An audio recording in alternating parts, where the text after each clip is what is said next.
Hey everyone, and welcome to An Operator's Blog.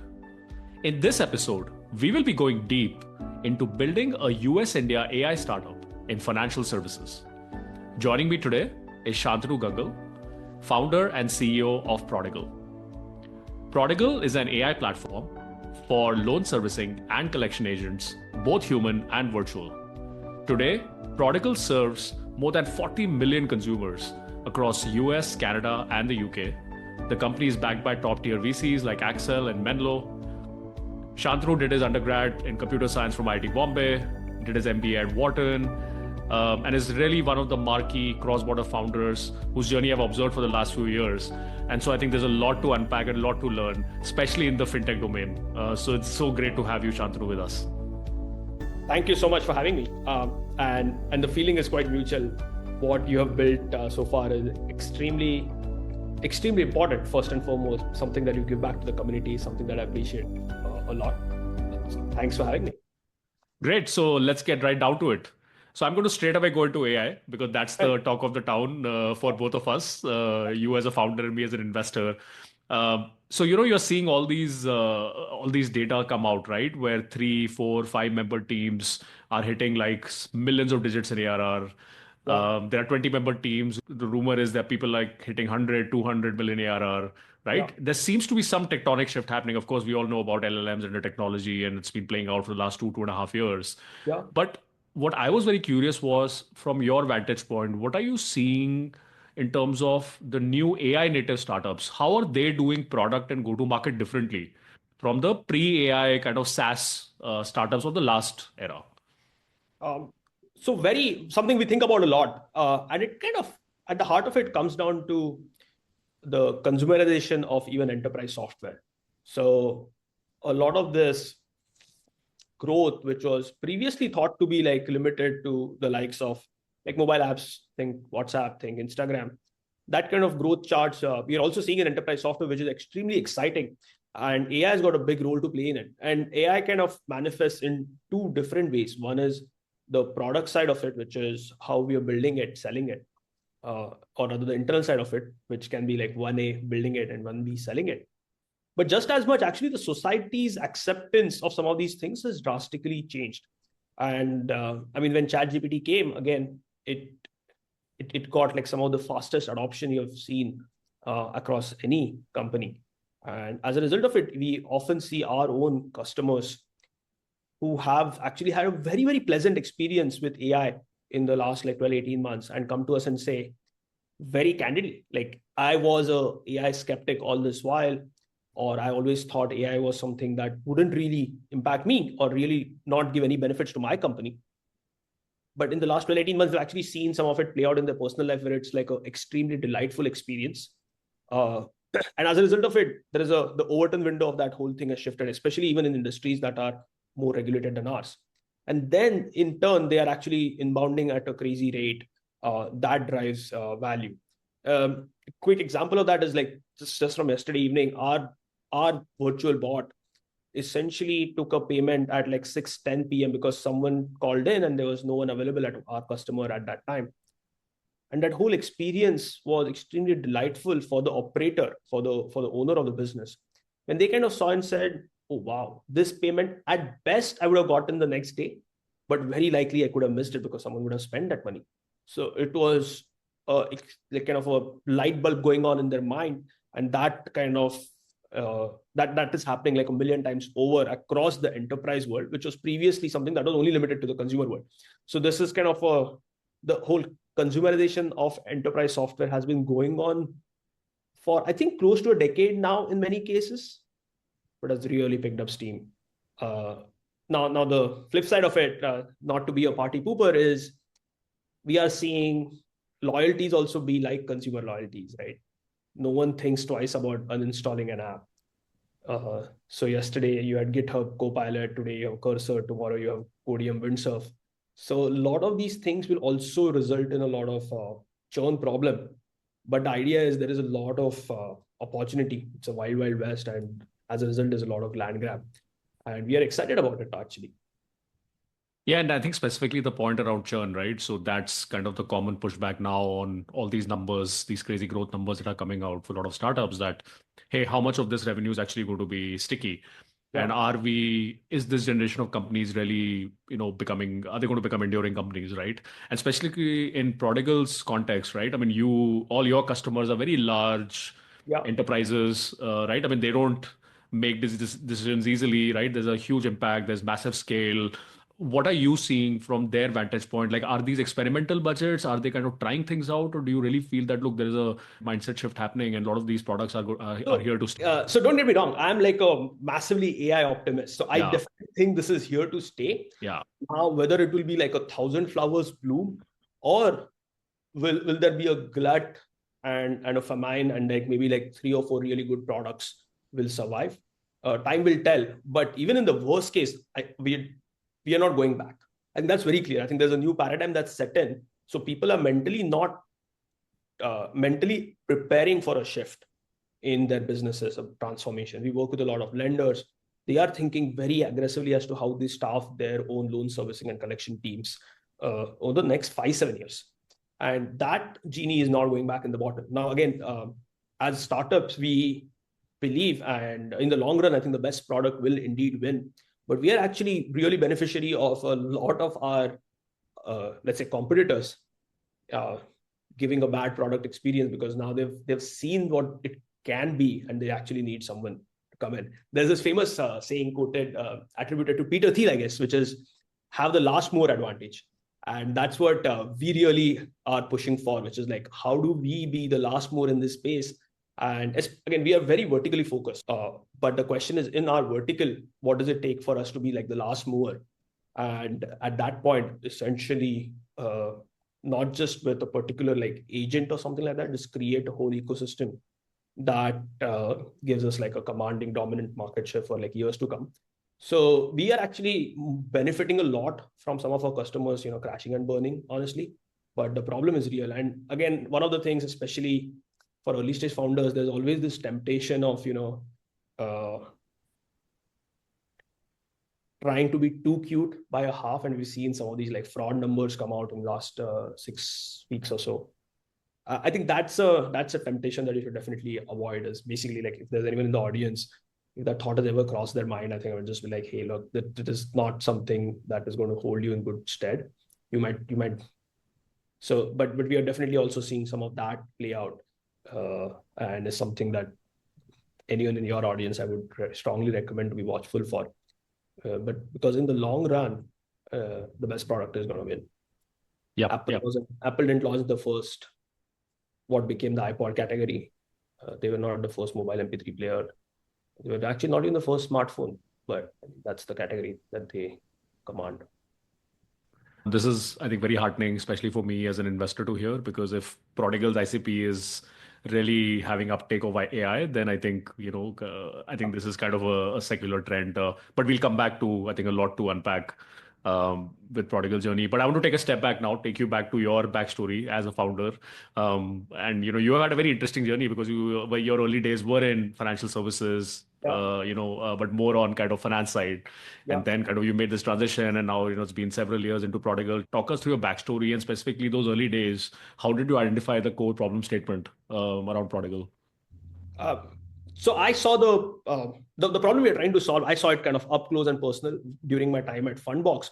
But even before Fundbox, I was doing what is now called fintech. Back then, it was not even called fintech. Uh, Starting, let's say, 2011, and a lot of this kind of has come in multiple different ways. So I do think founder market fit is extremely important. You can change. There are only so many bets that you need to take when you're starting a startup. And if you're especially doing it in a new geography, something that is not, let's say, native to you, you definitely want to have a very strong founder market fit.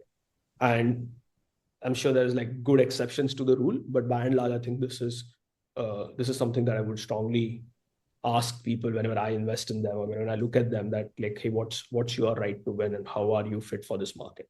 Product market fit is kind of a little down the road even at that point.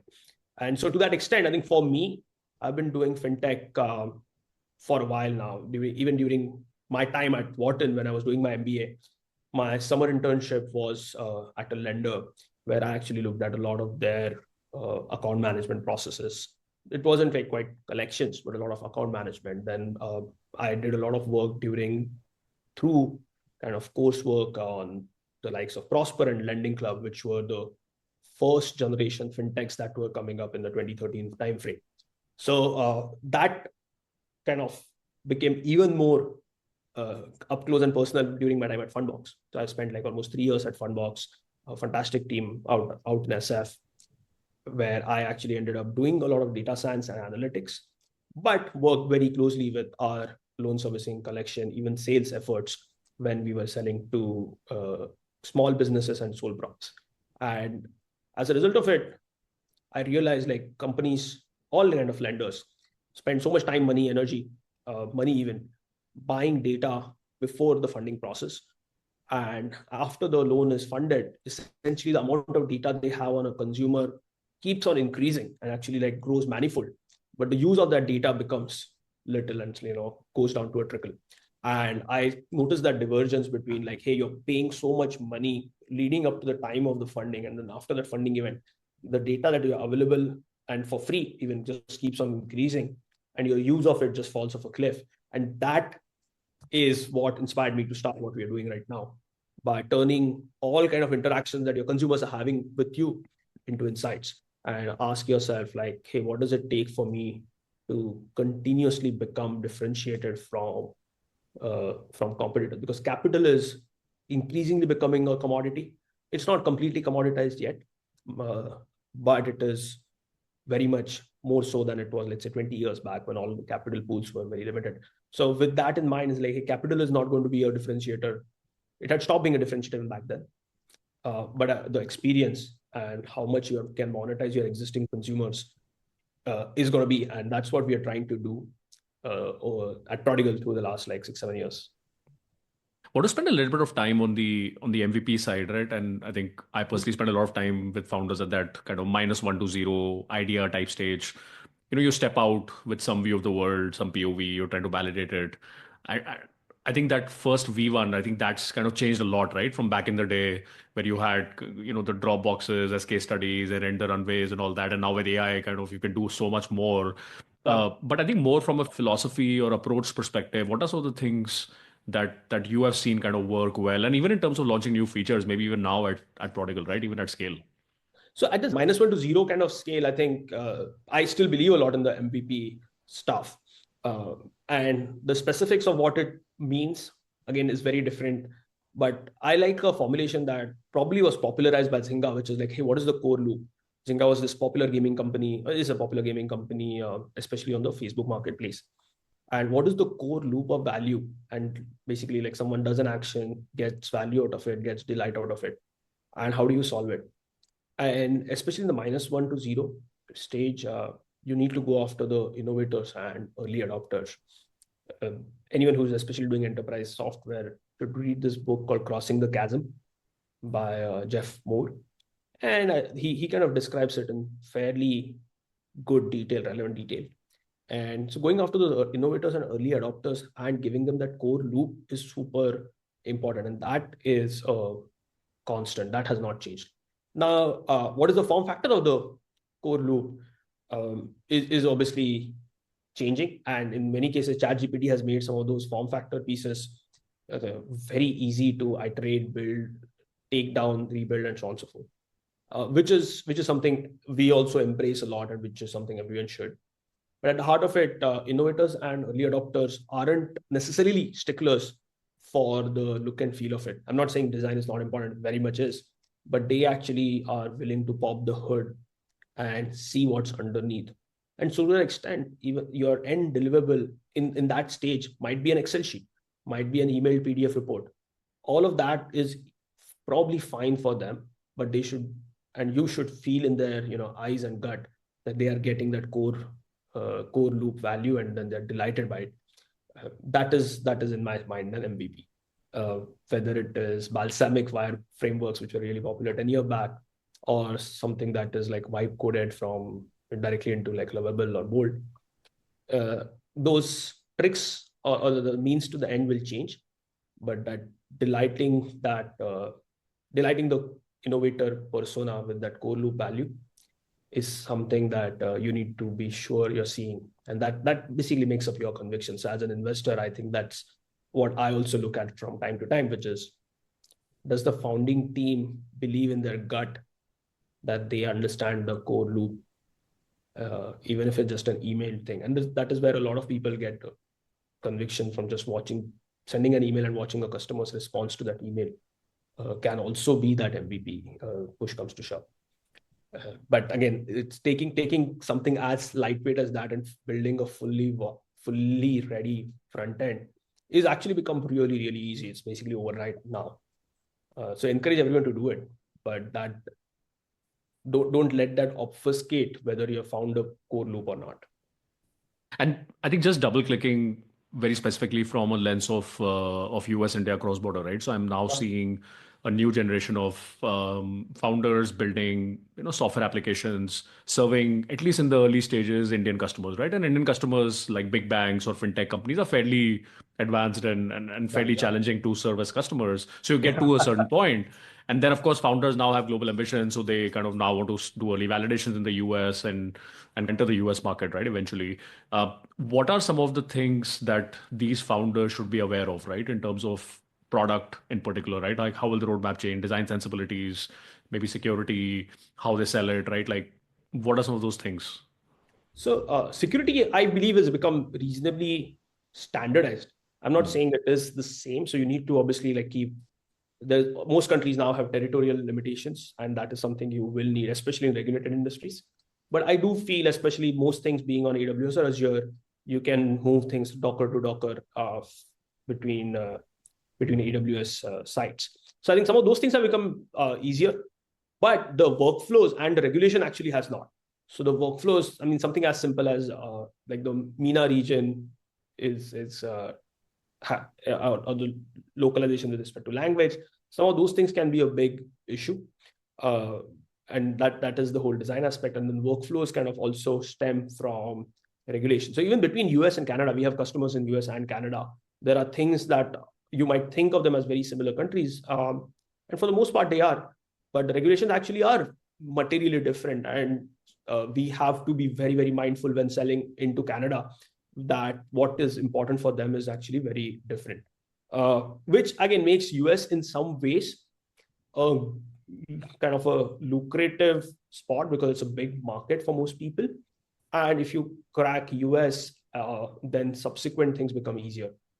Depending on the industry, by the way, I must say that US should not be thought of one market, but it might just be like 50 different markets, one for each state. A lot of labor laws, a lot of finance laws are extremely driven by the state. And so there are some states that are very conservative, and that itself might create opportunity for you. Someone's state being conservative can create an opportunity for good software, or it might be extremely liberal or permissive, in which case there's different kinds of opportunities. But one of the things people do not appreciate is the word like United States is actually like a collection of 50 different states, and the regulations, especially with respect to labor, hiring, firing, financial services, healthcare, are very, very different. Healthcare, again, insurance requirements between California and Nevada next door are extremely important. So if you're basically doing anything in the medical space or you're serving hospitals, some of these things become substantially relevant as you think about building the product. So globalization is kind of important. I think coming to the US is important. Be prepared for some of these workflow opportunities that come out of some local rules and regulations, because that is a massive market. Design sensibilities, kind of, you have to visit people, sit down with them, understand what kind of clicks with them. With the advent of ChatGPT, it's become really easy to actually test out a bunch of things. Like if you have 6 different ideas, just test all 6 of them nowadays. And that is something you should definitely leverage. So I think that makes it pretty easy. I think I definitely encourage people to mindfully but aggressively think about globalization from very early on.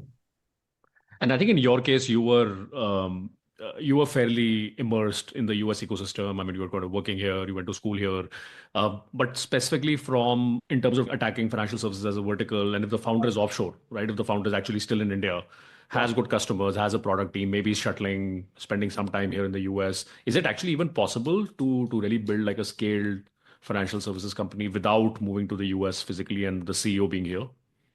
Oh, I do think it's possible. I mean, I don't. You definitely need good people on the ground.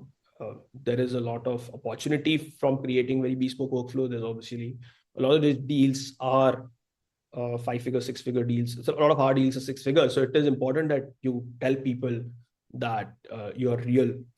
For example, um, so you have to visit, you have to travel. But I know there are many companies that have been built without anyone explicitly being here.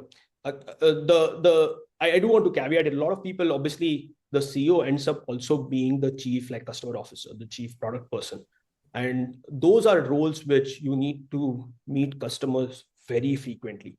So it is less about the sales cycle, and especially since COVID, people have increasingly become very comfortable doing business, making deals over Zoom. But actually the product experience and then the customer service, customer success aspect of it uh, is just far better when you visit people in person. Jason Lemkin has an article, something which is along the lines of like, I've never lost a customer who I have visited in person. And especially in the early days where every customer matters, every customer you want to retain, every involuntary churn is important to kind of get ahead of. I think visiting people is important. So you should be available and ready. But you don't need to be here as a CEO. You probably need to be here more in the customer success persona and then the product persona. But again, if you have like someone who can do those jobs, uh, yeah, more power to you. Yeah, no, that point resonates so much with me. In fact, I've kind of written multiple blog posts around quote unquote getting on the plane, right? Yeah, And there's something I've done, in my past operating life as well, where just showing up in person is it just the amount of things you can move is just insane. And a lot of kind of younger founders sometimes don't appreciate the value of that. yeah. And again, financial services, the systems can get archaic. So it's like you can sit on your fancy ass MacBook and be like, look, my product looks so fancy, and then your user may not actually have a decent screen, and as a result of it, it becomes like a challenge. And I'll exactly tell you what I mean, because we had a button in our UI that was it was something like a speed button, like what is the 1x 2x kind of button, and it was very delicately designed, to put it nicely. And obviously none of us observed a problem because we were all sitting on retina screens. But a couple of our users went like a full year maybe without even seeing that button because they just didn't render properly. And it was only when we visited them, then they're like, why are you sitting through this thing at 1x? She's like, yeah, it's like very frustrating. Like, why don't you speed it up? She's like, what do you mean speed it up? How do I do it? And then we were also peering at her screen, and we saw it because we knew it was there, but just not something that you appreciate until you actually are sitting side by side with them. And that is one big reason. So something that works in a certain way on your MacBooks may not work the same way uh, in your consumers laptops. Yeah, I mean, the word that comes to mind is, I think, empathy. I think that'll only come in when you are, sitting with the customer, and so uh, whatever time you're spending, it's not enough. Yeah, So that's what that's the thumb rule I've learned. correct. I agree. I think even in the I have no reason to be necessarily in the Bay Area. Realistically, very few of our customers are even within the 20-mile radius, but you get on a plane often. And then coming to product, and this is again one of the active challenges I'm seeing, especially with cross-border SaaS startups, where a bunch of these companies kind of started pre-ChatGPT, right? And now I think the whole paradigm has changed. Specifically coming to, I'm sure you have been dealing with this challenge as well at Prodigal. What have been the key changes in kind of Prodigal's product strategy or roadmap, or how is, it could be kind of more at a higher strategic level, or even at kind of a feature level, or even, the way the product is manifesting, what are some of the key changes? Yeah. I think a lot of this is ongoing, by the way. So I'm actually talking about in like present Yeah. continuous tense rather than Yeah. uh, past perfect, because every day there's something new that comes up. But very specifically, a lot of our intelligence initially, let's say till 2021, 2022 was built on BERT actually. And it had its own set of advantages, but it was nothing like LLMs. And again, except maybe sharing the transformer word T, BERT and GPT have very little in common. And as a result of it, when it came out, I think we kind of definitely felt odd, and probably spent like a material amount of time, like 6 to 8 months, rewiring everything to include more and more of GPT. And then eventually, I think for some of our use cases, we actually find Claude to be better. So Claude Sonnet is something that is, we've moved that to, and we fully expect that maybe tomorrow we have to move to something else. And so to that extent, a lot of this is an ongoing thing. But one fine day, we literally had to just rip the cord and say we are doing this, and that meant that some of our most senior bandwidth went into making that change, but we had to do it because otherwise we just get left behind. And that is what is essentially both definitely giving a startup an advantage, because they start start afresh. Like we are kind of an AI native startup, and we are able to beat a lot of our competition who are both struggling with the legacy and have the classic innovators dilemma, where they can't really like move quickly enough. They don't have the speed and the capability. But more importantly, they have customers who are paying them gobsums of money on an older margin, and SaaS margins are going to compress like crazy, and most people are not prepared for it. And which is where AI native startups like us actually have a big advantage, because we are able to be a lot more nimble. And at the same time, we are migrating our existing customers over to newer offerings, essentially different kind of pricing structure, and taking wins away from people who are insisting that things happen in a certain way because they happened that way in 2030. Yeah. And anything on the front end side in terms of how your users are interacting with Prodigal? Are there any kind of new interesting experiments that are being run by you? So I think what the jobs to be done in many cases have not changed. Yeah. We are obviously building new products and new features for new jobs that we were not offering, that we were not doing. So any job that we're actually doing for them in let's say 2019, 2021 is still pretty much has the same form factor. It's just a lot more accurate, and it just happens a lot faster. Let's take the example of in-call assistant and note summarization for a lender. The form factor of that actually hasn't changed, and people actually appreciate the continuity. What has changed is like things are a lot more actionable, relevant. The note itself looks different. It is structured a lot better, and that allows them to use it, pick it up, and trigger a lot of downstream workflows. But we are now taking up new jobs that we never took on previously, and we are basically saying, hey, our product will let you do these new set of 6 jobs as well. And those we are launching in a entirely new UI experience. To the extent, again, depends on how they're doing it previously. Migrating someone out of Accel is kind of hard, but to that extent, you can actually give them Accel that kind of keep the rest of the flow the same, is actually fine. But it is an ongoing discussion even within our company. People want the safety of what they were used to and the comfort, but they actually just want things to happen quicker, better. And sounds like this is like a good signal towards this whole TAM expansion concept that's happening, right? That AI is going to just massively expand the TAM of various verticals, and it's basically just unlocking use cases that were probably unviable to build, or maybe even unsolvable.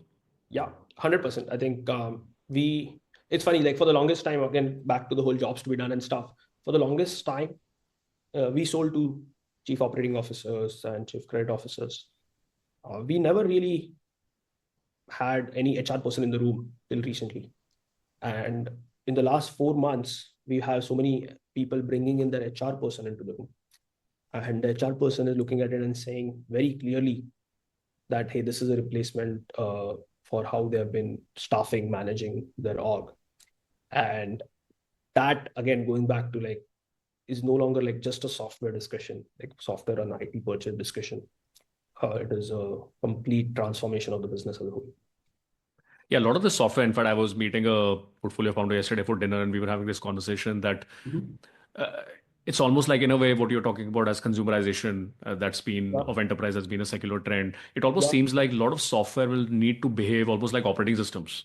There correct. is the lines are becoming much more fuzzier between that very deep functional or verticalization that, oh, this is kind of HR and this is for staffing and this is for payroll and this is for CRM and this is for ERP. It seems that everything is kind of blending together now because of the power of LLMs at the back end.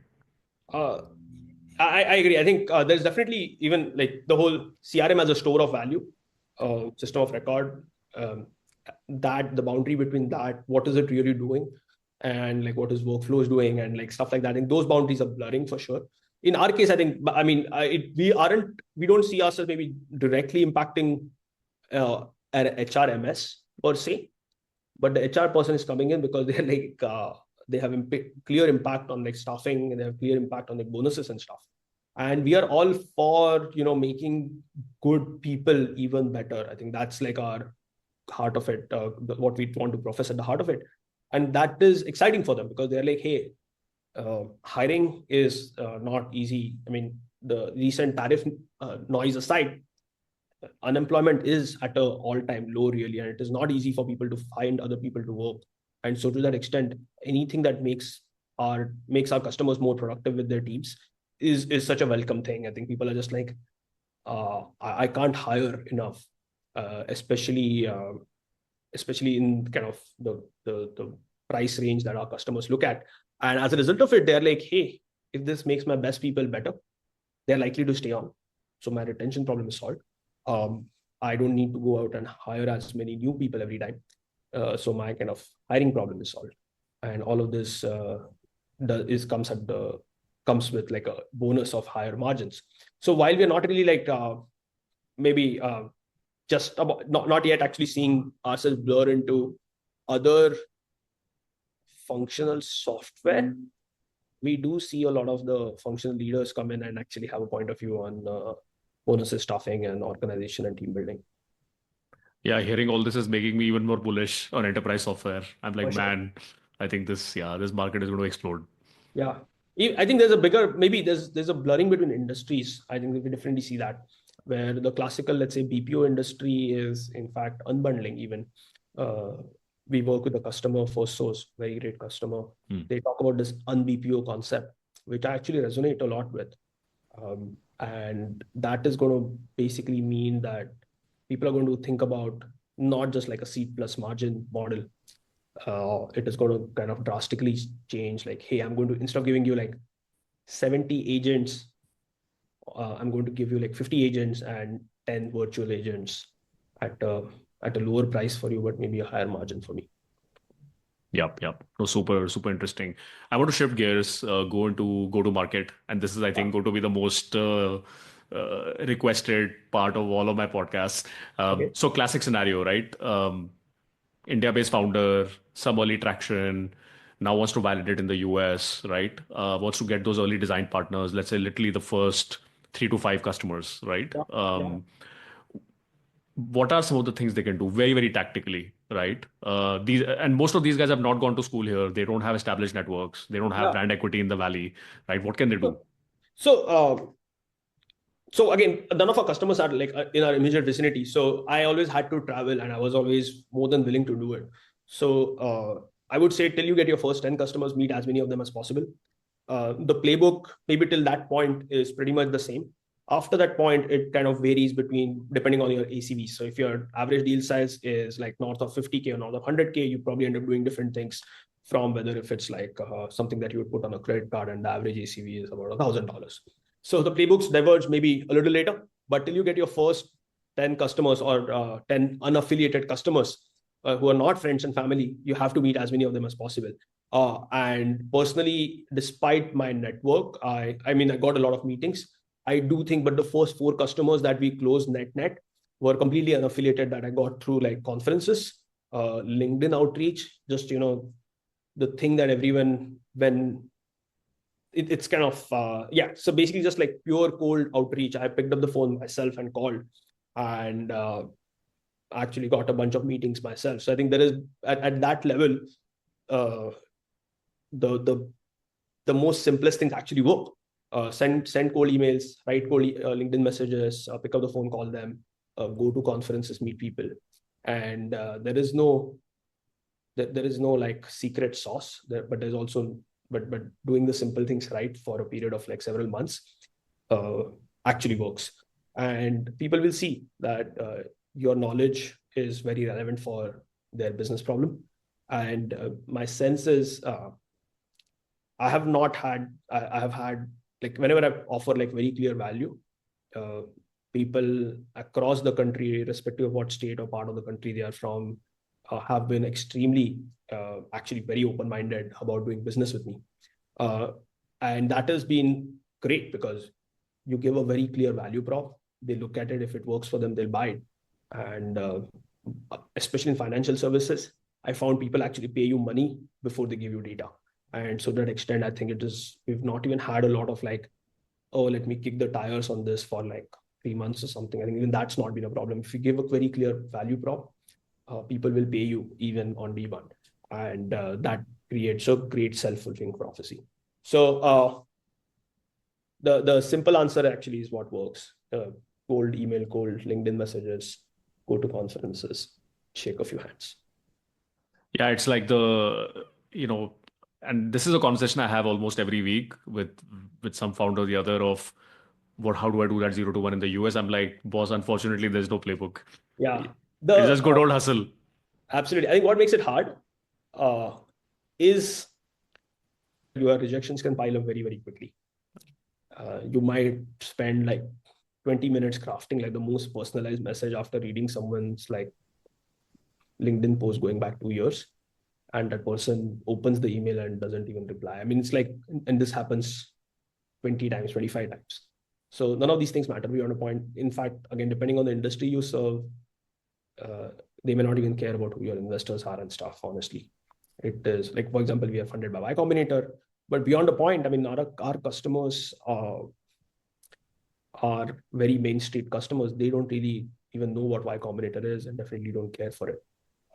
Some of them, that obviously keeps changing from time to time and depending on who you meet, but that is the reality. And as a result of it, you should just be prepared for it, that any amount of good things on your resume don't matter to them. The only thing that matters to them is the value you provide. But the good thing is that is enough. Yep. Oh, very well said. I think for Prodigal itself, how has the GTM motion evolved over the years? What did it look like in the beginning? What is it kind of now in terms of sales, marketing, specific channels? What's working for you guys? So sales is changing rapidly too. Things that worked in the 2017 to 2021 vintage may not work anymore. In fact, SaaS after the 2016 meltdown, I think had a really good run for like 5-6 years. And we are maybe seeing some of that SaaS as a concept itself undergoing a lot of change. And so what that means is that you think about hiring your team, you have to actually you yourself have to be prepared to handle the ambiguity that comes your way. You have to hire people in your GTM team who are comfortable with that ambiguity. So if someone worked at a company that did really well in that time frame, selling that SaaS playbook, culminating in a 2021 SPAC, let's say, those things may not actually work. In fact, they'll be counterproductive for you because you're still hoping against hope that some of those things are going to play out just like that while the world has really moved on. So for us, we don't think of us as SaaS in the classic SaaS thing. It is like enterprise software that delivers a value.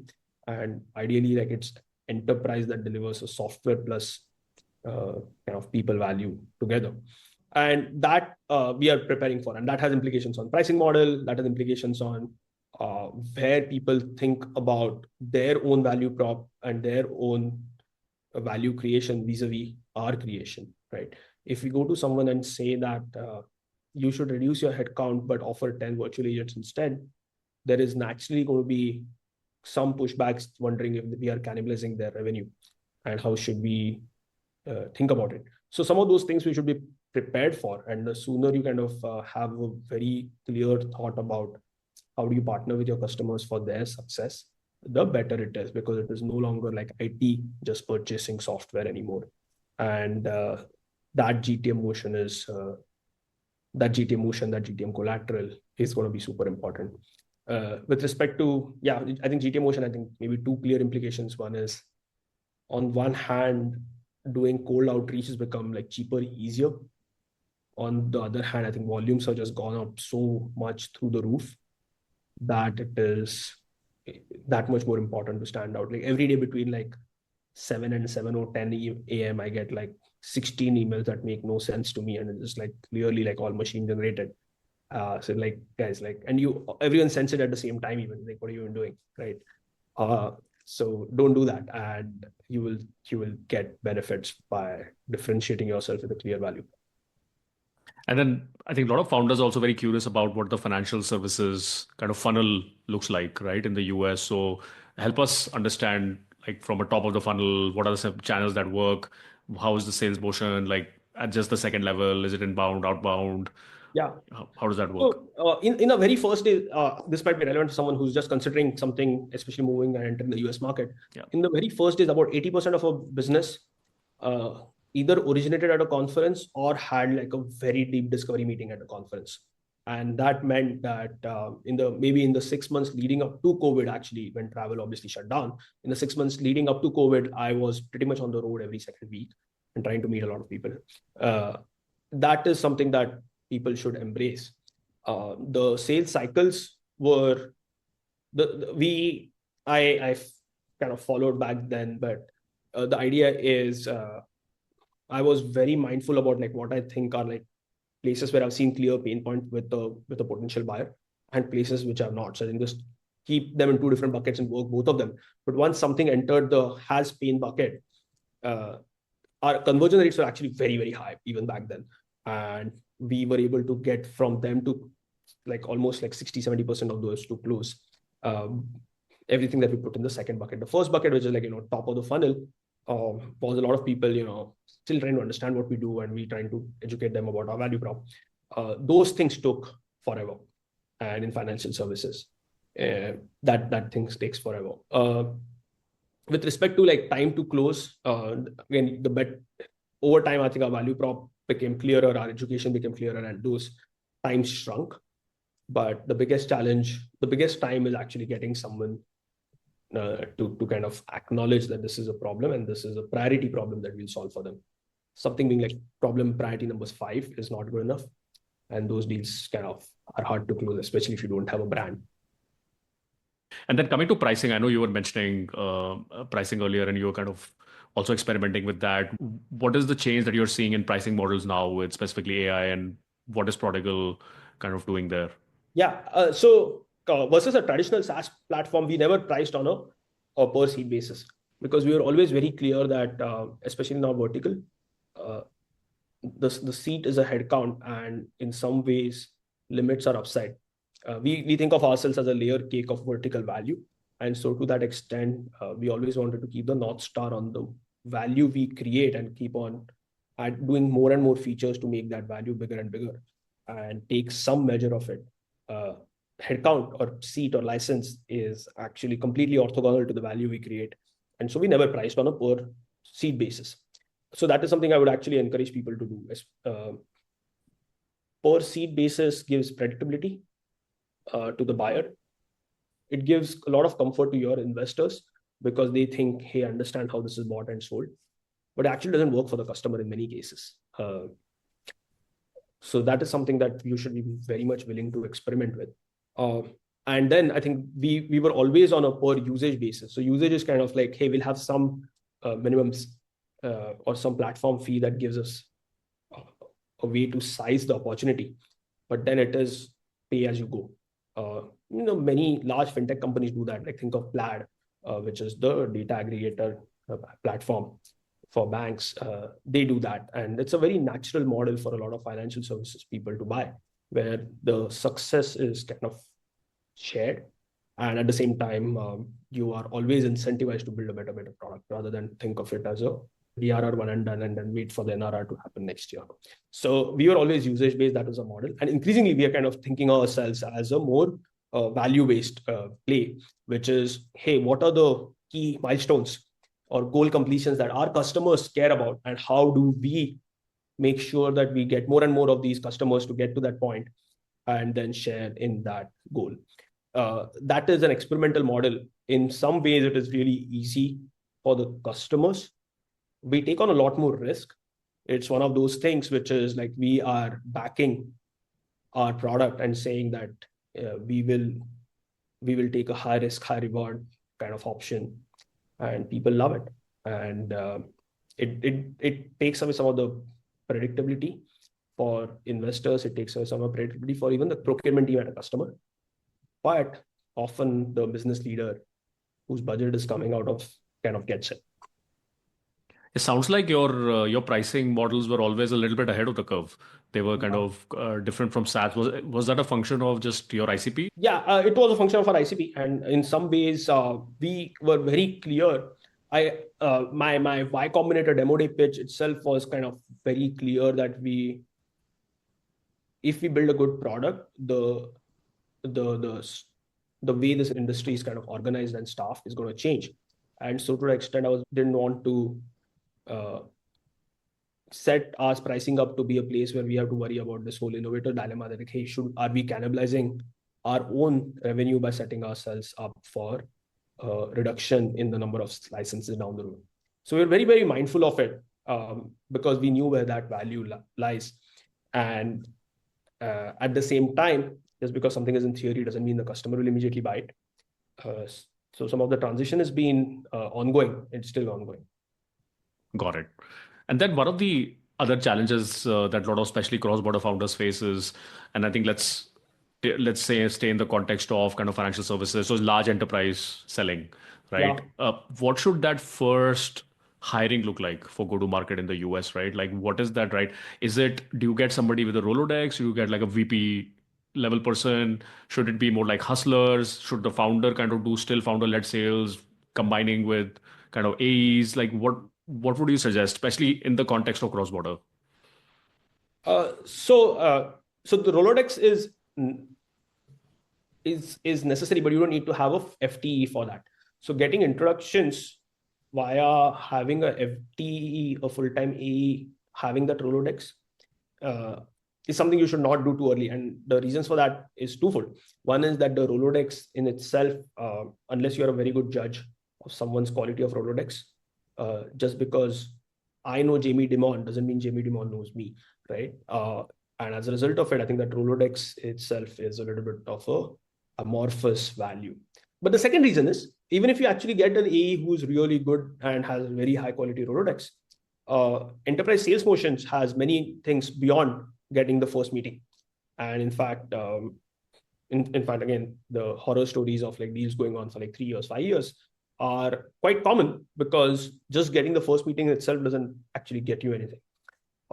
So you as a business need to be very, very prepared for it. And some of that preparation either comes through the founders making a very intentional like a restructuring of their entire playbook around an enterprise deal or so, or it happens if there's a customer who has a really, really deep pain point and then they would buy no matter what.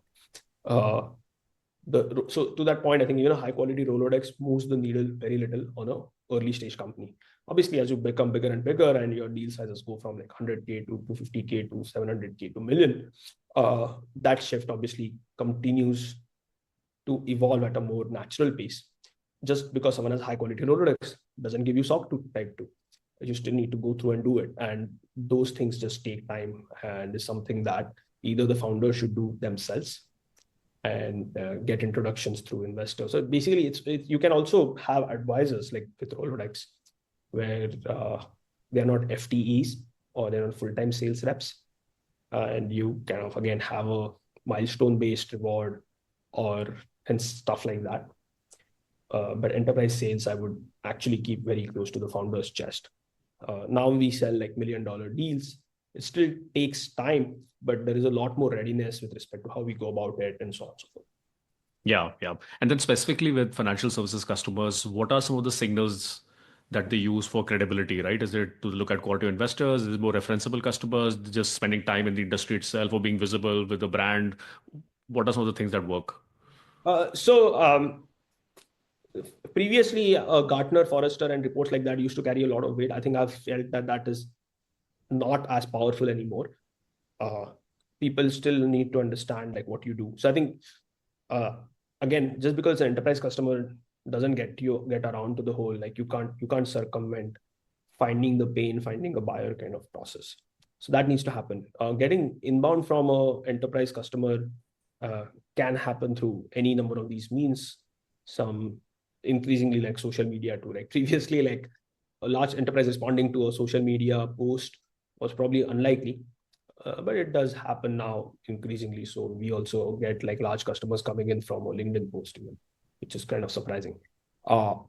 So anyways, I think some of those things have changed. I would actually, but coming back to the question, not really worry about those things, especially until you have the first set of handful customers. Got it. Last question on fundraising. I mean, you've kind of been operating in the Valley and you've raised capital from marquee investors. What are some of your learnings in terms of fundraising? Fundraising is also like a deal sales cycle, right? I mean, you need to exactly know who you want to basically be on your cap table. And that is a really important decision. A lot of people underestimate that. It is far more important than valuation, especially, again, going back to the last, just like you want to be the last man standing or have the last more advantage. Similarly, it's only the IPO price that really matters for a founder. All the intermediate valuations really don't. And so to that extent, people often underestimate that. And I have so many, unfortunately, of my friends even who have been stuck with like less than ideal investors. We have ourselves kind of definitely made the trade-off between valuation and a reputation of an investor and the quality of their resources. And we've always, again, leaned towards looking at the long-term value rather than the short-term valuation. But once you think about it, you have to go through the whole process, understand like who's going to drive value, who's more excited, for whom does it align with their near-term kind of positioning thesis around these things. And being aware of that makes a big difference. So this has been an amazing conversation. Thank you so much, Shantanu, for taking out time, I think, and really for bringing the realities of the grind of large enterprise software selling, right? I mean, there's enough about kind of PLG and things going viral and SaaS, but this is kind of the world where you have to grind it out, but the rewards are enormous. So thank you so much for bringing this to light. Awesome. Thanks for having me, Soumitra.